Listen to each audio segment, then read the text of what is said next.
सुर में गाना सीखिए पाधानीसा ऐप के साथ AI powered personal music teacher from Saregama.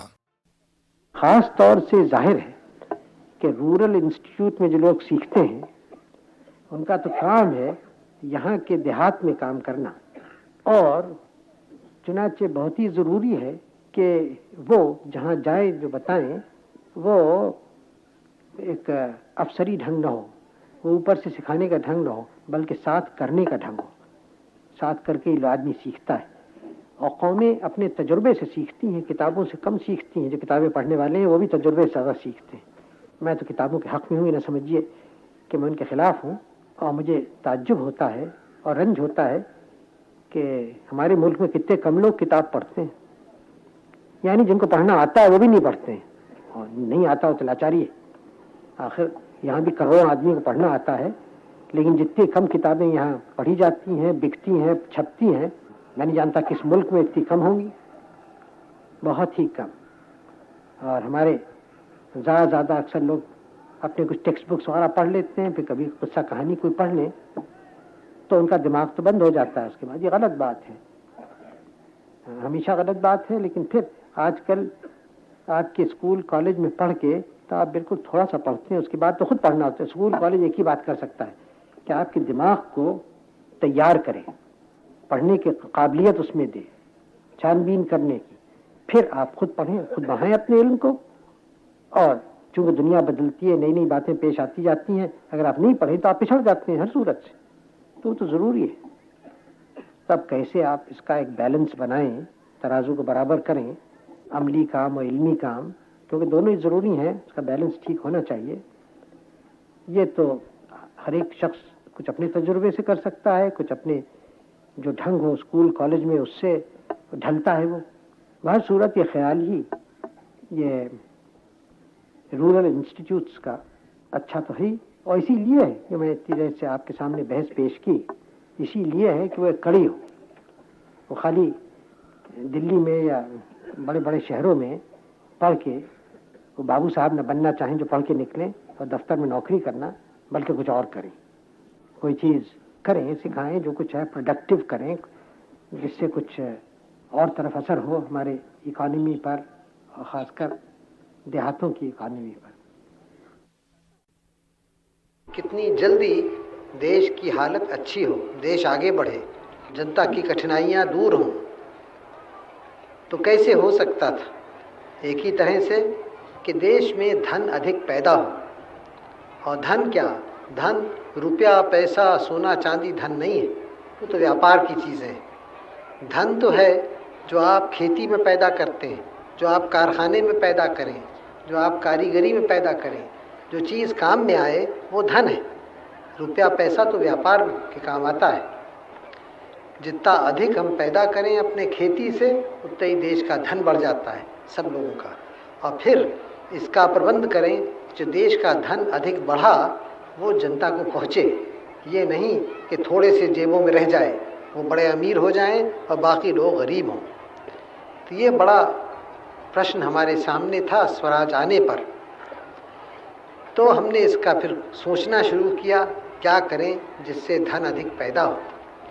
धन पैदा होगा विशेषकर भूमि से, ज़मीन से, खेती से और दूसरे कारखानों से।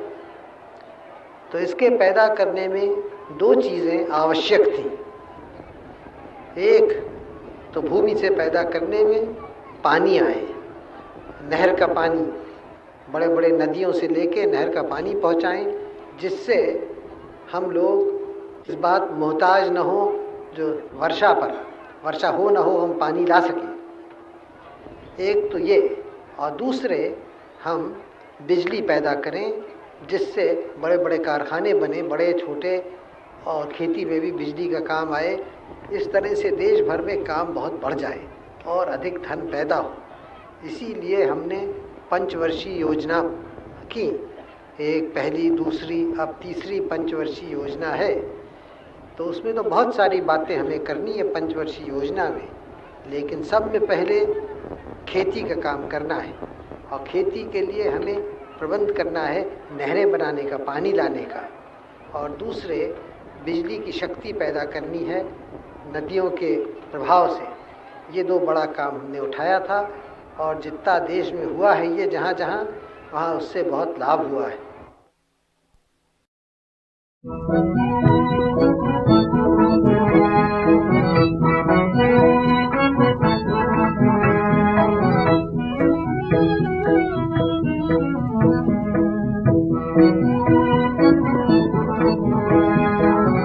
नैना क्यों रोते हैं, नैना क्यों रोते हैं, मन क्यों करता है हाय।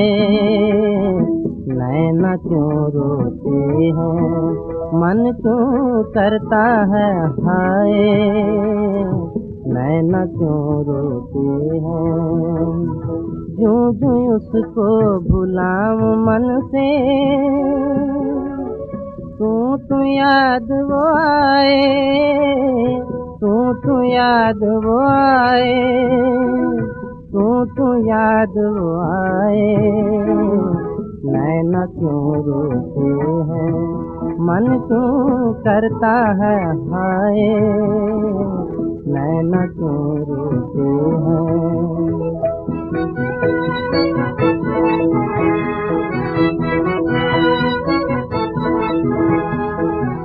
नैनों से आंसू जो झलके,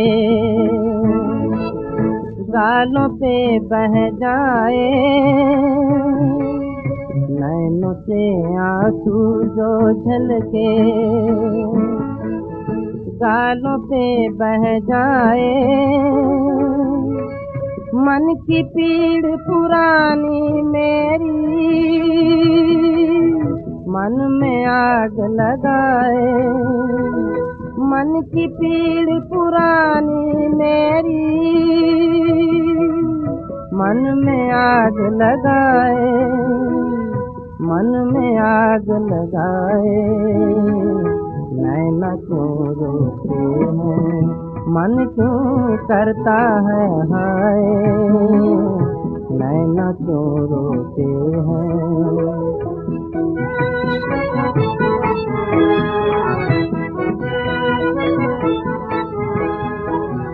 नैनों में सूरत सजनी की, क्यों नैना उमड़ाए।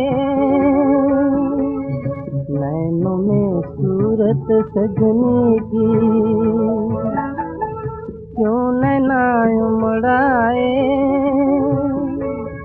ढलक रहा पानी नैनों से, सूरत बह ना जाए। ढलक रहा पानी नैनों से, सूरत बह ना जाए, सूरत बह ना जाए।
কখন কেউ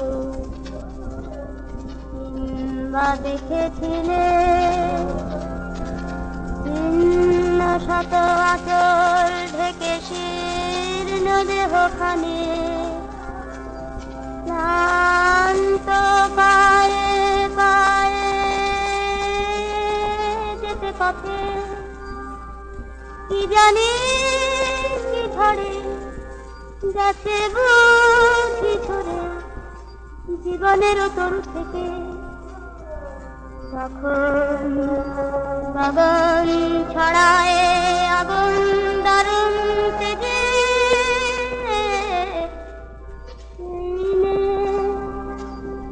দুটি শীর্ণ বাহু তুলে খুশি ক্ষুধায় জ্বলে জ্বলে অন্ন মেঘে মেঘে ফেরে প্রাসাদ পানে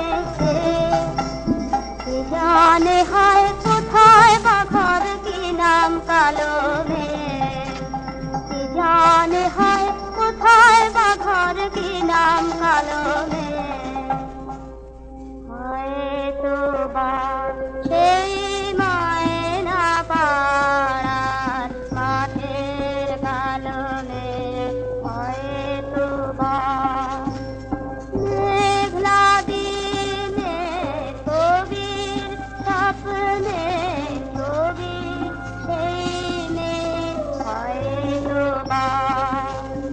হয়তো বা সেই মায়না পাড়ার মাঠের কালো মেঘ হয়তো বা জীবন নদীর খরস্রোতে ভাসা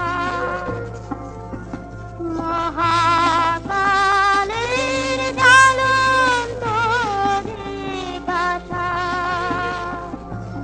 কেন কবির স্বপ্ন কুসুম বিশাল হয়ে যাবে হয়তো তাকেই কৃষ্ণকলি বলে কবি গুরু তুমি কিনেছিলে হয়তো তাকেই কৃষ্ণকলি বলে কবি গুরু তুমি কিনেছিলে অল্প লোকের মাধুরী মার কুসুম কি হয় গেল ধরে হয়তো তাকেই কৃষ্ণকলি বলে কবি গুরু তুমি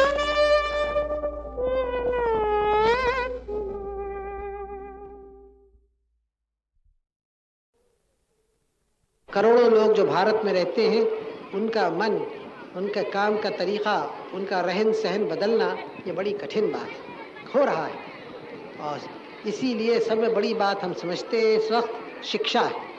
शिक्षा फैले, कोई पुरुष बच्चा न रहे, बड़ा बच्चा न रहे जिसके पास शिक्षा नहीं है क्योंकि आखिर में शिक्षा से बढ़ते हैं। आजकल का संसार, आजकल की दुनिया आप जानते हैं यंत्रों की है, मशीनों की है, कलों की है। आजकल की दुनिया में बड़ी बड़ी बातें हो रही हैं तो अगर हम इस दुनिया में अगुआ रहेंगे तो हमें भी शिक्षा के ज़रिए से सब बातें सीखनी है और आपस में एकता रख के मिलकर रह के अपनी शक्ति बढ़ानी है और अपना धन दौलत देश का बढ़ाना है। इससे सब लोगों का लाभ हो, कुशल हो। ये बड़ा काम है। 15-16 वर्ष हुए हमें स्वराज मिले और हमने इस 15-16 वर्ष में बहुत कुछ बड़े काम किए हैं लेकिन अभी तक बहुत बाकी है और मैं समझता हूँ कि अभी एक और 10-15 बरस में हम इस पड़ाव तक पहुँचेंगे। यूँ तो कोई देश कभी आखिर पड़ाव पे पहुँचता नहीं है, उसकी यात्रा देश की हमेशा चलती जाती है, चलती जाएगी। हमारा देश हज़ारों बरस पुराना है और हज़ारों बरस और जने कितना रहे बढ़ता जाएगा लेकिन एक एक यात्रा को पूरा करेंगे फिर दूसरी यात्रा शुरू करेंगे। एक यात्रा हमने पूरी की स्वराज की, अब दूसरी यात्रा है जिस पे हम चल रहे हैं जिसमें सारी जनता को आगे बढ़ाना है और दरिद्रता गरीबी को निकाल देना है। ये ज़्यादा कठिन बात है लेकिन मैं आशा करता हूँ कुछ वर्षों में 10-12-15 वर्ष में इसमें भी हमारी जीत होगी क्योंकि बड़ा काम है सारे देश को बढ़ाना। लेकिन ये जब ही होगा जब हमारे परिश्रम से होगा। कहीं और लोगों के पैसा देने से तो हमारी कठिनाई दूर नहीं होगी, हमारी दरिद्रता नहीं जाएगी। हम और देशों से पैसा मांगते हैं और पैसा हमें मिलता भी है और उसका हम धन्यवाद देते हैं। लेकिन याद रखिए, कोई देश और देशों के उसको ढकेलते नहीं है बढ़ने के लिए, खुद अपने परिश्रम से, मेहनत से, अपनी अकल से बढ़ता है। आपके यहाँ ये पुल बना है, ये आपके असम को मुबारक हो, बधाई हो आपको, क्योंकि ये चीज़ आपके असम के लाभ की है, असम की जनता की, और एक नमूना है असम के और सारे भारत के काम का, जिसमें हम सबों को खुश होना चाहिए और जो लोग इसको बनाते हैं उनको बधाई देनी चाहिए। गांव को बढ़ना चाहिए खुद, कि लोग वहाँ रहें, लोग बढ़ें। लोग वहाँ बढ़ेंगे वो दो बातों से, एक तो खैर अच्छी खेती हो, वो भी काफ़ी नहीं है, उस खेती के साथ गांव में छोटे छोटे कारखाने बने तब, और ज़मीन पे जितने लोग काम करते हैं वो कुछ उसमें से बहुत सारे कारखाने की तरफ जाएं, क्योंकि हमारे ज़मीन पे लोग ज़रूरत से ज़्यादा हैं, बहुत ज़्यादा, उनकी आवश्यकता नहीं है ज़मीन पर, और भी लोग ज़मीन मांगते हैं, कहाँ से आए, ज़मीन है नहीं इतनी, तो ये तो है नहीं कि ज़मीन से निकाल दें लोगों को, लेकिन उसी ज़मीन पर रह के उनको काम मिलना चाहिए। और वो काम ऐसे ही हो सकता है, कुछ कारखाने ऐसा काम रहे, वही गांव में हो, एक परिवार में कुछ लोग खेती करते हैं, कुछ लोग करते हैं कारखाने चलाते हैं, उनकी आमदनी दुगनी चौगनी होती।